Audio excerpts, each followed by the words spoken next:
행복한 왕자. 도시를 한눈에 내려다볼 수 있는 높은 기둥 꼭대기에 순금으로 덮인 행복한 왕자의 동상이 서 있었어요. 왕자의 두 눈은 반짝이는 사파이어로 되어 있고 칼자루에는 큼지막한 붉은 루비 하나가 박혀 빛나고 있었어요. 사람들은 행복한 왕자를 볼 때마다 탄성을 질렀어요. 닭 모양을 한 바람개비처럼 아름답군요. 예술적인 안목이 있다고 칭찬받고 싶었던 한 시의원이 말했어요. 하지만 현실적이지 못한 사람이라고 비난을 받을까 두려워 이렇게 덧붙였어요. 뭐 그리 그렇게 쓸모 있어 보이지는 않지만 말입니다. 넌 왜 행복한 왕자만도 못하니? 행복한 왕자는 너처럼 뭘 갖고 싶다고 징징거리지 않아. 달을 따달라고 떼를 쓰는 아들에게 엄마가 말했어요. 세상에 정말로 행복한 사람이 있다는 게 기뻐. 절망에 빠진 젊은이가 아름다운 동상을 바라보며 중얼거렸어요. 행복한 왕자님은 꼭 천사 같아요. 밝은 진홍색 망토에 깨끗한 하얀 앞치마를 두른 고아원 아이들이 대성당에서 나오면서 말했어요. 천사를 본 적도 없으면서 어떻게 아니? 수학 선생님이 물었어요. 아니에요. 우린 꿈속에서 본 적이 있어요. 아이들이 대답했어요. 수학 선생님은 눈살을 찌푸리면서 엄한 표정을 지었어요. 아이들이 꿈에서 봤다는 말을 믿지 않았거든요. 어느 저녁, 작은 제비 한 마리가 이 도시 위로 날아왔어요. 친구들은 벌써 오래전에 따뜻한 이집트로 떠났지만 제비는 아름다운 갈대 아가씨와 사랑에 빠져 제때 떠나지 못했어요. 제비는 봄에 큰 노랑 나방을 따라 강으로 내려왔다가 갈대 아가씨를 만났어요. 제비는 갈대 아가씨의 늘씬한 모습에 홀딱 반해 멈춰서 말을 걸었지요. 널 사랑해도 되겠니? 솔직하게 감정을 표현하길 좋아하는 제비가 말을 걸었어요. 그러자 갈대 아가씨가 고개를 살짝 숙였어요. 그래서 제비는 갈대 아가씨의 주위를 빙빙 돌기 시작했어요. 날개로 물 위를 스치며 은빛 물결을 만들어내면서 말이에요. 그렇게 제비는 갈대 아가씨에게 사랑을 전하려고 했어요. 여름 내내 그랬어요. 참 멍청한 사랑이군. 저 여자는 돈도 없고 줄줄이 딸린 식구도 얼마나 많은데 정신 차려 이 친구야. 다른 제비들이 지지배배 쑥덕거렸어요. 그래요. 강 주위는 온통 갈대로 일렁거렸어요. 가을이 오고 제비들은 모두 떠났어요. 친구들이 떠나자 제비는 외로워졌고 갈대 아가씨에게도 실증나기 시작했어요. 그녀는 참 말이 없어. 혹시 바람둥이가 아닐까 몰라? 저렇게 바람한테만 계속 아양을 떨어대잖아. 정말로 갈대 아가씨는 바람이 불어올 때마다 우아하게 무릎을 굽혀 인사를 했어요. 그녀는 집에 있는 걸 참 좋아해. 제비가 계속 말했어요. 하지만 내가 여행을 좋아하니까, 내 아내가 되려면 나처럼 여행을 좋아해야 할 거야. 나랑 같이 떠나지 않을래? 드디어 제비가 물었어요. 그러나 갈대 아가씨는 고개를 가로저었어요. 자기가 사는 곳을 너무나 좋아했기 때문에 떠나려고 하지 않았어요. 넌 날 가지고 놀았어. 제비가 울부짖었어요. 난 피라미드가 있는 곳으로 떠날 거야. 안녕. 그렇게 제비는 떠났어요. 하루 종일 날아서 밤이 되어서야 행복한 왕자가 있는 도시에 도착했어요. 어디서 쉴까? 시내에 머물 만한 곳이 있으면 좋겠는데. 제비가 말했어요. 그때 높은 기둥 위에 있는 동상을 발견했어요. 그래, 저기가 좋겠어. 자리도 좋고 공기도 맑고 말이야. 그래서 제비는 행복한 왕자의 두 발 사이에 내려앉았어요. 마치 황금 침실에서 잠을 자는 기분이야. 제비는 주위를 둘러보며 중얼거렸어요. 잠을 자려고 날개 밑으로 머리를 묻는 순간이었어요. 바로 그때 커다란 물방울이 제비 위로 툭툭 떨어졌어요. 거참 이상하네. 제비는 깜짝 놀랐어요. 하늘에는 구름 한 점 없고 별들은 저렇게 총총한데 왜 비가 오는 거지? 정말이지. 북유럽 날씨는 참 고약해. 아, 갈대 아가씨가 비를 좋아했었지? 하지만 그건 그녀의 이기심 때문이었어. 두 번째 물방울이 떨어졌어요. 비도 피할 수 없다면 동상이 도대체 무슨 소용이람? 차라리 괜찮은 굴뚝이나 찾아봐야겠어. 제비는 다른 곳으로 날아가기로 마음먹었어요. 그러나 날개를 미처 다 펴기도 전에 세 번째 물방울이 떨어졌어요. 제비는 고개를 들어 위를 쳐다봤어요. 아, 위를 올려다본 제비는 정말 뜻밖의 장면을 보게 되었어요. 행복한 왕자의 눈에 그렁그렁 맺힌 눈물이 황금뺨을 타고 흘러내리고 있는 것이었어요. 달빛에 비친 왕자의 얼굴이 너무나 아름답고 슬퍼 보여서 작은 제비는 마음이 아팠어요. 당신은 누구세요? 제비가 물었어요. 나는 행복한 왕자란다. 그런데 왜 울고 있나요? 제비가 물었어요. 당신 눈물에 내가 젖어버렸잖아요. 내가 살아서 인간의 심장을 갖고 있을 때에는 눈물이 뭔지 몰랐어. 슬픔이 들어올 수 없는 근심 걱정 없는 궁전에서 살았으니까. 낮에는 정원에서 친구들과 놀고 밤에는 큰 연회장에서 춤을 추었어. 정원은 큰 성벽으로 둘러싸여 있었는데 난 성벽 너머로 어떤 세상이 있는지 궁금해해 본 적이 없어. 주위에는 온통 아름다운 것밖에 없었거든. 신하들은 날 행복한 왕자라고 불렀어. 만약 즐거운 것이 행복이라면 그때 난 행복했었어. 난 그렇게 살다가 그렇게 죽었어. 내가 죽자 사람들은 날 여기에 세워놓았어. 이곳은 얼마나 높은지 도시에서 일어나는 추하고 비참한 일들이 다 보여. 내 심장이 납덩어리라도 소용없지. 저 광경을 보고 있으면 울지 않을 수가 없어.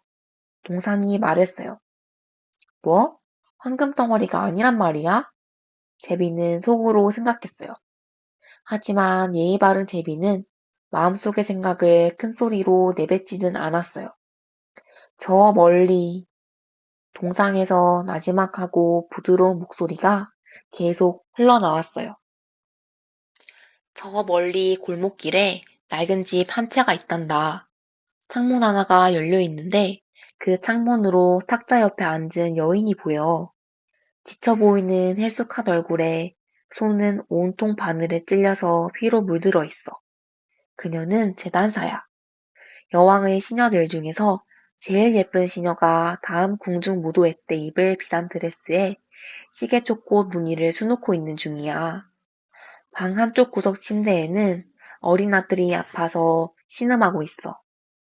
열이 펄펄 나는 아들은 오렌지가 먹고 싶다고 보채고 있어. 하지만 엄마는 강에서 떠온 물밖에는 줄 수가 없어서 아이가 계속 울고 있단다. 제비야, 제비야, 귀여운 제비야. 내 칼자루에 박힌 루비를 빼서 저 여인에게 가져다 주지 않겠니? 내 발은 받침대에 고정되어 있어서 움직일 수가 없구나. 친구들이 이집트에서 기다려요. 친구들은 나일강 위로 이리저리 날아다니며 큰 연꽃들과 도란도란 얘기하고 있을 거예요. 이제 위대한 왕의 무덤에 가서 잠을 청하겠죠. 왕은 화려하게 색칠된 자기 관 속에 누워 있어요. 썩지 않게 온몸에 향유를 바르고 노란 마법에 둘둘 쌓여 있지요. 목에는 연녹색의 옥목걸이가 걸려 있어요. 손은 시든 잎사귀 같고요. 제비가 말했어요. 제비야, 제비야, 귀여운 제비야. 딱 하룻밤만 내 곁에 머물면서 심부름을 해주면 안 되겠니? 아이가 너무 목말라 하는구나.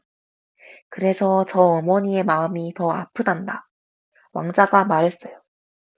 난 사내 애들을 좋아하지 않아요. 지난 여름 강가에 머물 때 남자애 두 명이 나한테 돌팔매질을 해댔어요. 방앗간집 애들이었는데 아주 못된 녀석들이었죠. 물론 날 한 번도 못 맞췄어요. 우리 제비들이 얼마나 잘나는데요. 게다가 난 잽싸게 잘 날기로 소문난 집안 출신이거든요. 하여튼 그건 정말이지 기분 나쁜 일이었어요. 제비가 대답했어요. 그러나 행복한 왕자가 너무 슬퍼 보여서 작은 제비의 마음이 아팠어요. 여기는 춥지만 딱 하룻밤만 당신 곁에 머물면서 심부름을 해드릴게요. 제비가 말했어요. 고맙다 귀여운 제비야. 왕자가 말했어요. 제비는 보리로 칼자루에서 커다란 루비를 빼내어 물고는 도시의 지붕 위로 날아갔어요. 대성당의 탑을 지났어요. 탑에는 하얀 대리석 천사들이 조각되어 있었어요. 궁전 앞을 지날 때는 춤추는 소리가 들려왔어요. 아름다운 아가씨가 애인과 함께 발코니로 나왔어요. 별들이 참 아름답지 않소? 사랑의 힘도 놀랍고 말이오. 남자가 그 아름다운 아가씨에게 속삭였어요. 궁중 무도회에 맞춰서 제때 드레스가 완성되어야 할 텐데 드레스에 시계촉꽃 무늬를 수놓으라고 했어요. 하지만 재단사들이 너무 게을러서 아가씨가 말했어요. 제비는 강을 건너면서 배 돛대에 걸린 등불을 봤어요. 유태인들이 사는 구역을 지날 때는 늙은 유태인들끼리 흥정하고 구리저울에 돈을 쟀는 걸 봤어요. 드디어 낡은 집에 도착하여 안을 들여다보았어요. 소녀는 고열에 시달리며 뒤척이고 있고 엄마는 너무 피곤해서 골아 떨어져 있었어요. 제비는 방 안으로 폴짝폴짝 뛰어들어가 탁자 위 여인의 골무 옆에 커다란 루비를 놓았어요. 그러고는 침대 주위를 조용히 날면서 날갯짓으로 아이의 이마를 식혀주었어요. 야, 시원하다. 곧 나을 것 같아. 아이는 이렇게 말하고는 단잠이 들었어요. 제비는 행복한 왕자에게 돌아와서 자기가 한 일을 얘기해 주었어요. 그런데 참 이상해요. 날씨가 추운데도 오히려 따뜻한 느낌이 들거든요. 제비가 고개를 갸우뚱거리면서 말했어요. 그건 네가 착한 일을 했기 때문이야. 왕자가 말했어요. 제비는 생각하기 시작했어요. 그러다가 스르르 잠들어 버렸어요. 제비는 늘 생각만 하면 잠이 오거든요.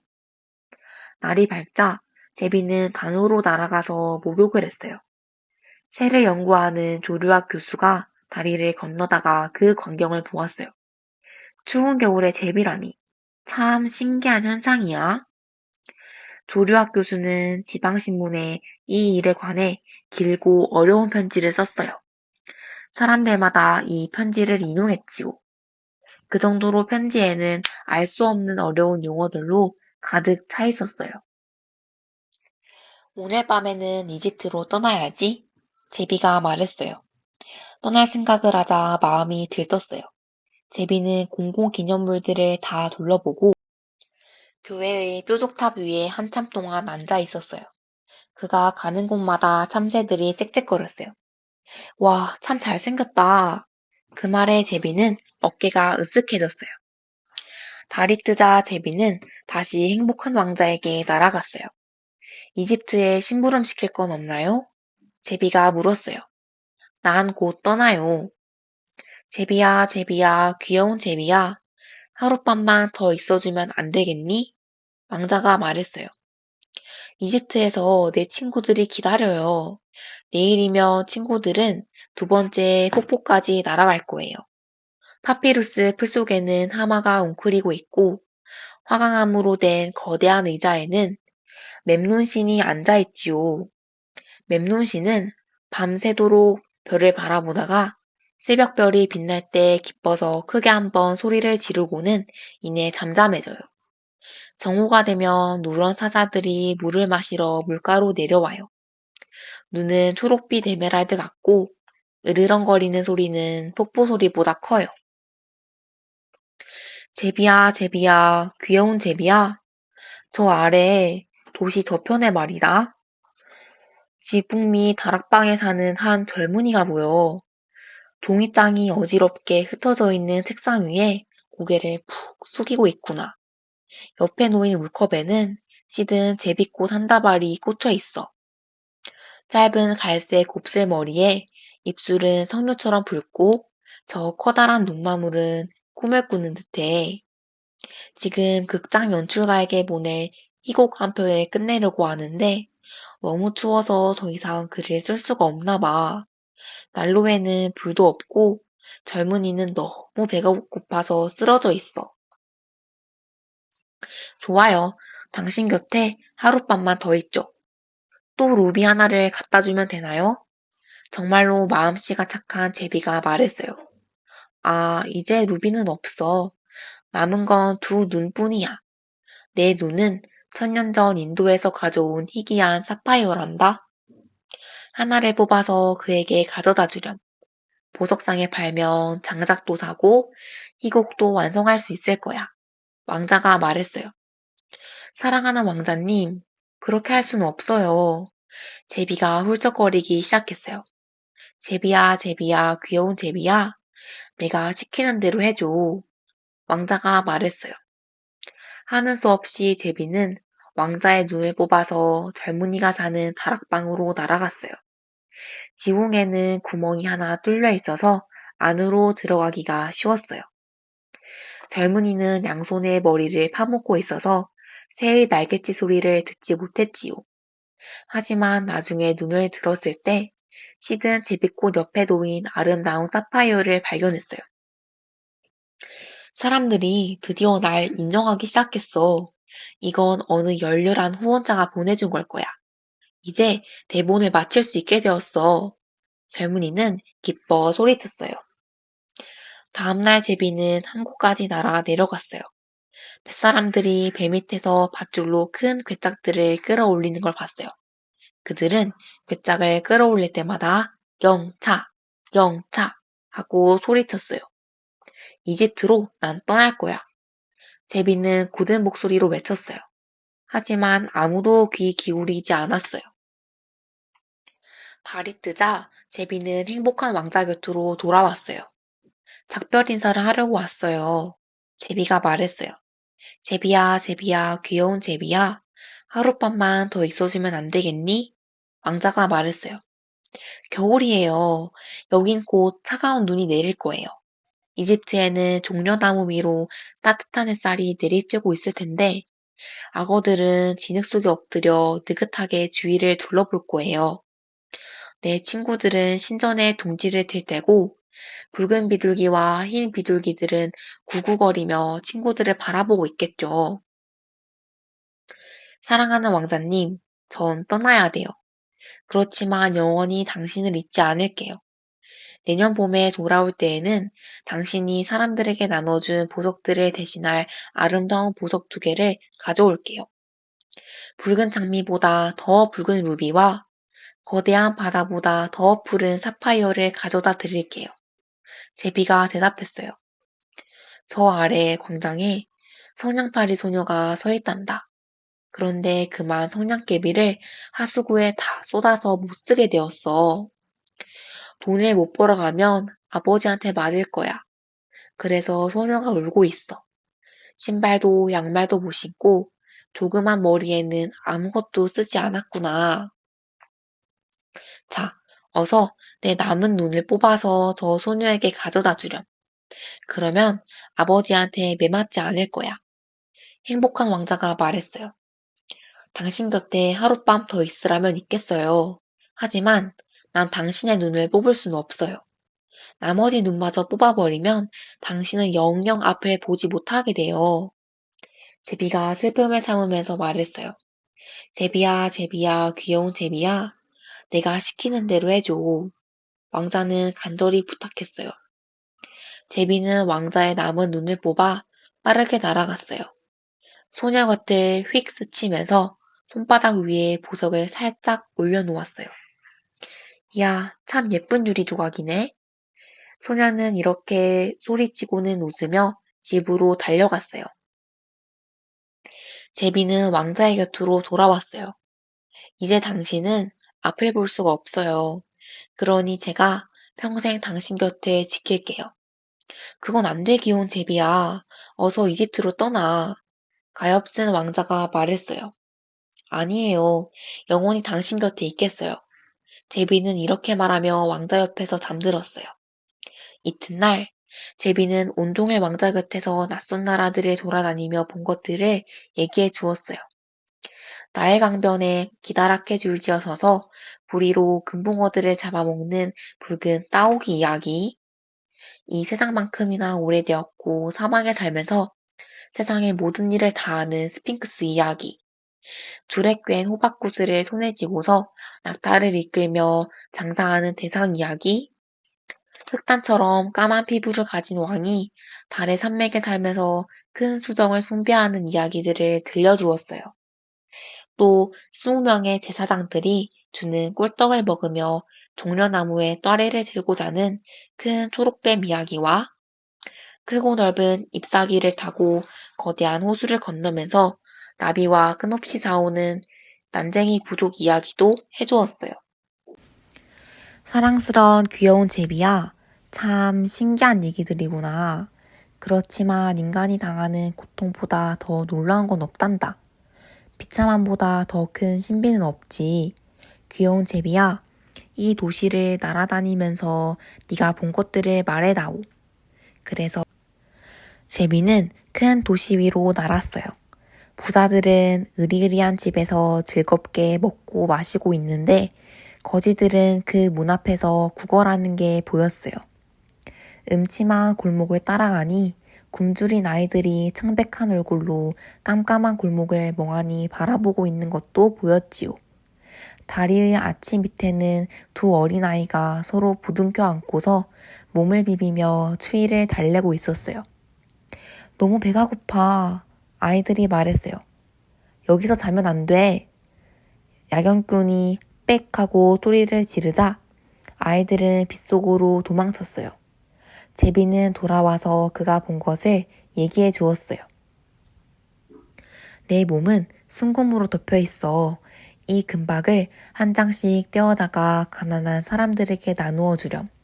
사람들은 늘 금이 있으면 행복해질 수 있다고 생각해.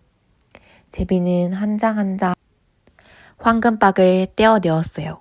결국 행복한 왕자는 어두운 잿빛으로 변했어요. 제비는 가난한 이들에게 황금 조각을 골고루 나눠 주었어요. 그러자 아이들의 얼굴에 생기가 돌았어요. 골목마다 웃고 뛰노는 아이들로 가득 차기 시작했지요. 이제 우리도 빵을 살 수 있어. 아이들은 기뻐 소리쳤어요. 그리고 눈이 왔어요. 눈이 내린 뒤에는 서리가 내렸어요. 거리는 은으로 뒤덮인 것처럼 반짝거렸어요. 처마 끝에는 수정으로 된 단검같이 생긴 기다란 고드름이 주렁주렁 달렸어요. 사람들은 모두 털옷을 입고 다녔고 어린아이들은 층 달린 진홍빛 모자를 쓰고서 얼음 위를 지쳤어요. 가엾은 작은 제비는 점점 추워졌지만 왕자를 너무나도 사랑했기 때문에 그의 곁을 떠나려 하지 않았어요.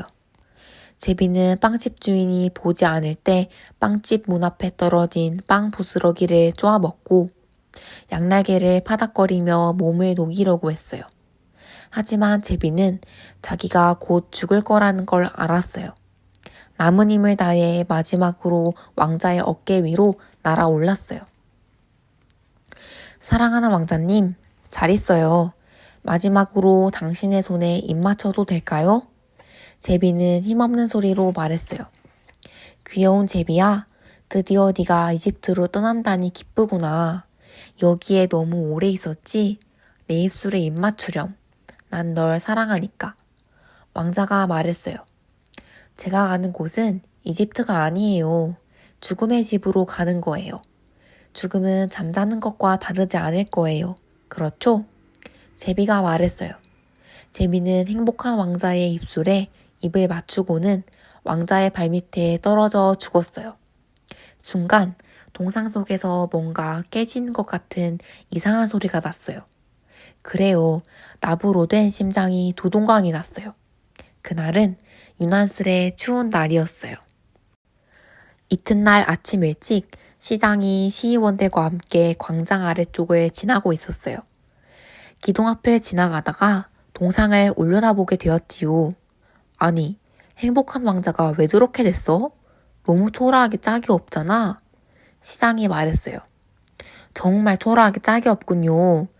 시장의 말이라면 무조건 옳다고 맞장구 치는 시의원들이 외쳤어요.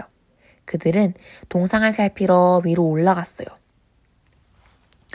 칼에 있던 루비는 떨어져 나갔고 눈도 없고 황금칠도 다 벗겨졌잖아. 이건 거지보다도 못하군. 시장이 혀를 끌끌 찼어요. 거지나 다름없네요. 시의원들이 맞장구 쳤어요. 게다가 발밑에는 죽은 새까지 있잖아. 새는 이런 데서 죽으면 안 된다고 포고령을 내려야겠어. 시장이 말했어요.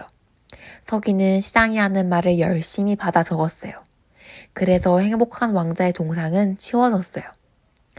왕자는 이제 아름답지 않기 때문에 더 이상 쓸모가 없죠. 미술대학 교수가 말했어요.